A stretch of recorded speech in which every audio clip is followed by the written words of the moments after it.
In this video I'm going to show you how you can fix Wix server cannot be found. So what we want to do is just first load up the Wix website and click on edit site, and here's what we have to do if we experience issues with our site. So if our site is not published, first we will need to click on the publish button. Now this might be the most common issue and the reason why you don't have your website or you can't load up your website. I've just clicked on here and as you can see my website loads. If that's not the issue and your website was already published, then what we can do is unpublish the website by hovering over publish and then clicking on unpublish, and then we have to select this option here.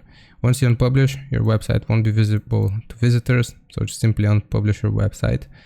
And once we have unpublished it, again we will need to publish it. So close this, and as you can see here we have the publish button.